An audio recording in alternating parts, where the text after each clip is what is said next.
দেশের জানমাল মানুষের জানমাল করতে তাদেরকে বিচার হওয়া উচিত মনে করে। অবশ্যই যারা করছে এগুলো লুটপাট হচ্ছে সবগুলো ফুটেজ রয়েছে ওগুলো চিহ্নিত করে তাদেরকে অবশ্যই আইনের আওতায় আনা হোক। বৈষম্য বিরোধী ছাত্র আন্দোলনে সক্রিয় ছিলেন শাহাবুদ্দিন চৌধুরী। রাস্তায় নেমে মিছিল করেছে, দিয়েছেন স্লোগানও। আর সেই শাহাবুদ্দিন এখন ছাত্র আন্দোলনের সমন্বয়ক পরিচয় দিয়ে চাঁদাবাজি করছে, তাও আবার মামলার ভয় দেখিয়ে। এমন অভিযোগ ভুক্তভোগীর।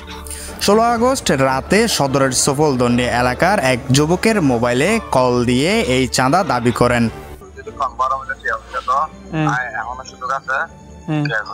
অভিযুক্ত যুবক বৈষম্য বিরোধী ছাত্র আন্দোলনের জন্য গঠিত কথিত কমিটির সমন্বয়ক। তবে কক্সবাজার বৈষম্য বিরোধী ছাত্র আন্দোলনের সদস্যরা বলছেন চাঁদা তোলার সঙ্গে তাদের কেউ জড়িত নয়। এরই মধ্যে তারা বিষয়টি পুলিশকে অবহিত করেছেন। শাহাবুদ্দিন নিজেকে উন্মুক্ত বিশ্ববিদ্যালয়ের ছাত্র দাবি করে একটি সার্টিফিকেট দেখিয়ে সদস্য হয়েছিল।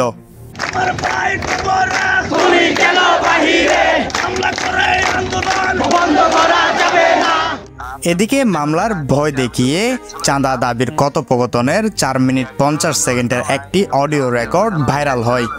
তাতে সমন্বয়ক পরিচয় দেওয়া শাহাবুদ্দিন চৌধুরী ফোনের অপর প্রান্তে থাকা ভুক্তভোগী যুবককে বলেন মামলা শুক্রবার রাতে হয়ে যাবে।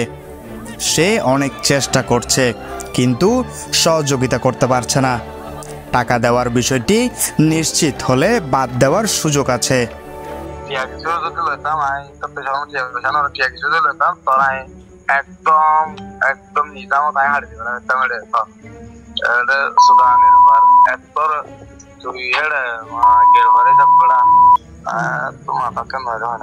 ফোনালাপে আরো বলেন তিনি চেয়ারম্যানের নাম বাদ দিয়েছেন।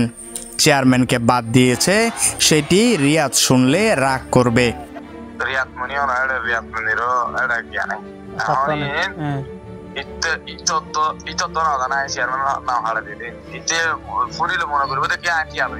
তিনি তার পলিটিক্স কাউকে বুঝতে দেয় না।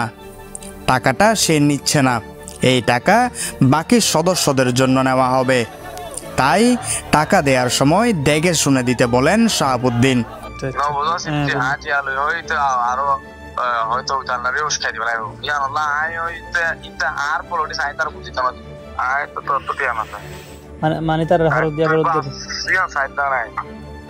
এই বিষয়ে কক্সবাজার বৈষম্য বিরোধী ছাত্র আন্দোলনের সদস্যরা বলেন অনেকেই নিজেদের সমন্বয়ক দাবি করলেও বাস্তবে কোনো কমিটি নেই। যারা দায়িত্বশীল জানিয়ে টাকা দাবি সহ নানা অপকর্ম করছে তাদের প্রমাণ মিললে তাদের অব্যাহতি দেওয়া হচ্ছে। বৈষম্য বিরোধী ছাত্র আন্দোলনের যে মূল প্রেক্ষাপট সেগুলো সবাই করে আসতেছে। এই জায়গায় প্রতিটি জেলা ভিত্তিক সবাই কাজ করে যাচ্ছে, কেউ সমন্বয়ক না। এখনো পর্যন্ত কেন্দ্র থেকে কোনো কিছু আসে নাই, কিন্তু সবাই একটু প্রতিনিধি টিম হয়ে একটি গ্রুপিং ভাবে সবাই কাজ করতেছে। কিন্তু তারই মধ্যে এখানে একজন কর্মী শাহাবুদ্দিন নামে সে তার হুট করে তার বিরুদ্ধে ব্যবস্থা নেওয়া হয় নাই, কিন্তু তার দীর্ঘদিন ধরে তার যে সমস্যাগুলো সবার কাছে সঠিক কিনা যাচাই বাছাই করে তদন্ত করার পরে তারপরে তার যে রিপোর্টগুলা প্রমাণ পাওয়ার পর তার বিরুদ্ধে মূল যে যারা কমিটির মধ্যে দায়িত্বে আছে তারা সিদ্ধান্ত নিয়ে তাকে বহিষ্কার করে।